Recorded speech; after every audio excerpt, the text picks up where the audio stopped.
Magandang umaga po sa ating lahat, mga kapatid. Magandang umaga po, Father Vic. Tayo po ay nasa ikatlong linggo sa karaniwang panahon at ang linggong ito ay inilaan ng simbahan bilang pagninilay sa kahalagahan ng salita ng Diyos.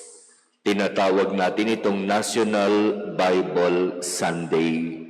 At ang salita ng Diyos na ito ay epektibo, buhay, at kayang magpabago ng buhay ng tao. Sapagkat ang salitang ito ng Diyos ay hindi lamang basta't salita. Siya ay Diyos at tao. At siya'y walang iba kung hindi si Jesus na salita ng Diyos na nagkatawang tao. Sa Ebanghelyo narinig natin ang pagtawag ng ating Panginoon sa kanyang unang mga alagad.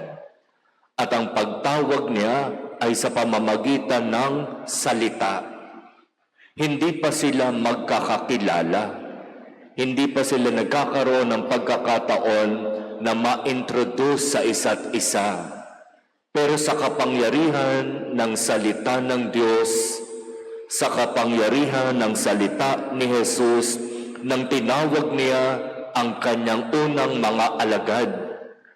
Sa pagkakataon sa Ebanghelyo ni San Mateo, si Pedro at si Andres, iniwan nila ang lahat para sumunod kay Jesus. Wala namang malinaw na sinabi si Jesus sa kung ano ang aasahan nila, sa kung ano ang mangyayari sa kanila. Basta't ang simpleng salita ni Jesus sa kanila, sumunod kayo sa akin at gagawin ko kayong mamamalakaya ng mga tao. Sa kapangyarihan ng salita ni Jesus, nagawang iwan ni Pedro at ni Andres ang kanilang ikinabubuhay, ang kanilang pangingisda, ang kanilang pamilya, ang kanilang tahanan. Iniwan nila ang lahat at sumunod kay Jesus. Ang pagtawag ng ating Panginoon ay hindi ipinagpapaliban ang pagtugon. Sa pagtawag ng ating Panginoon, ang pagtugon ay dapat now na. Hindi bukas, hindi sa susunod na araw, hindi yung tatapusin ko muna yung obligasyon ko, hindi yung dapat ipalibing ko muna ang aking ama na namatay. At mababasa natin yun sa ibang bahagi ng Ebanghelyo. Ang pagtugon sa tawag ng Diyos ay nangangailangang itugon ngayon na. Hindi dapat ipagpaliban. Ganoon kamakapangyarihan ang salita ng Diyos. At nangyari ang unang pagtawag sa mga alagad sa Galilea. Sa Galilea, nagsimula ang lahat para sa mga alagad. Doon nagsimula yung maaari nating tawaging love story sa pagitan ni Jesus at ng kanyang mga alagad. Doon sila nagsimulang tawagin ni Jesus, doon sila nagsimulang bumuo ng kanilang magandang samahan, doon sila nagsimulang bumuo ng kanilang mga pangarap at misyon sa Galilea. At pagkatapos simulan ang misyon sa Galilea, sila ay nagpunta sa iba't ibang lugar upang si Jesus na anak ng Diyos ay magpahayag at magsabi sa mga tao, pagsisihan ninyo talikdan ang inyong mga kasalanan, malapit nang maghari ang Diyos. Ito yung ipinapangaral ni Jesus saan man siya magpunta. kasama ang mga alagad. At bukod dito, siya rin ay nagpapagaling ng mga taong may karamdaman. At siya rin ay bumubuhay ng mga patay. At siya rin ay nagpapalayas ng masasamang espiritu sa mga taong pinapahirapan nito.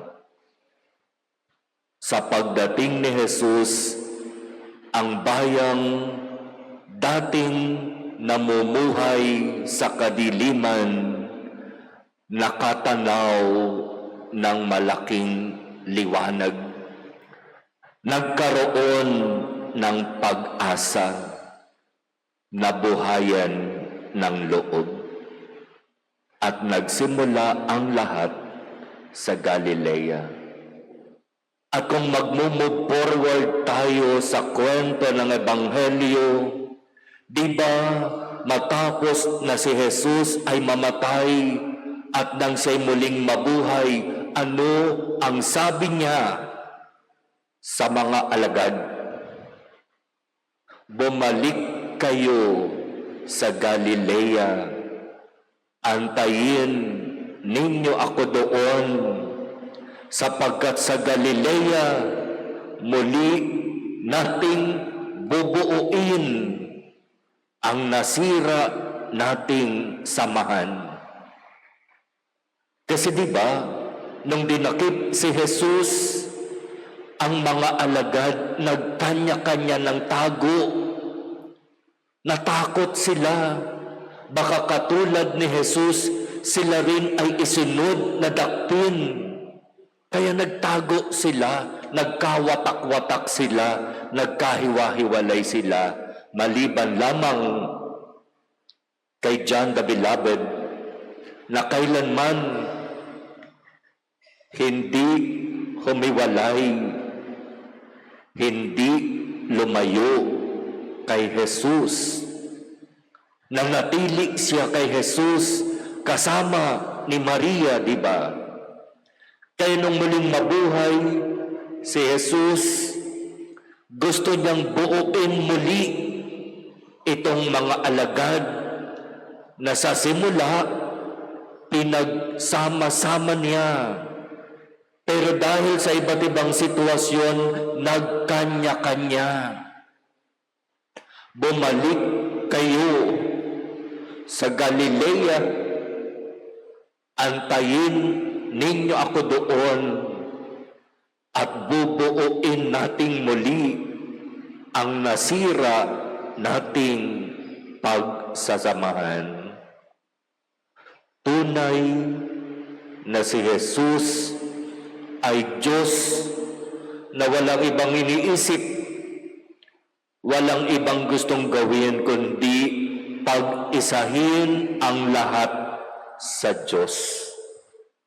Kaya sa ikalawang pagbasa, di ba, sabi dito sa unang sulat ni Apostol San Pablo sa mga taga-Korinto, ano ba itong naririnig ko sa inyo? Bakit nagkakanya-kanya kayo? Bakit parang mayroon kayong pinapanigan at may kinakampihan? Sinasabi ng iba sa inyo, ako ay kay Apolos. Sinasabi ng iba, ako ay kay Pablo. Hindi dapat ganyan ang umiral sa inyo.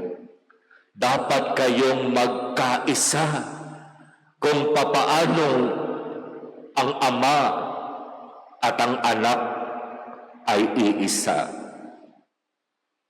Kaya salamat sa ating Panginoong Jesus, ang salita ng Diyos, sapagkat ang kanyang salita ay buhay, ang kanyang salita ay mapanghahawakan, ang kanyang salita ay katotohanan.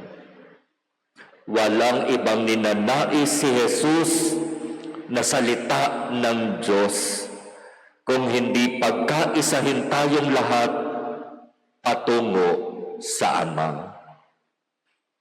At nawa, makiisa tayo sa layunin at misyon ni Jesus. Makiisa tayo sa gawain ng Diyos, sa gawain ng simbahan, upang kung dumating ang oras na tayo ay haharap sa Diyos, matagpuan tayong karapat-dapat at papasukin tayo sa Kanyang kaharian.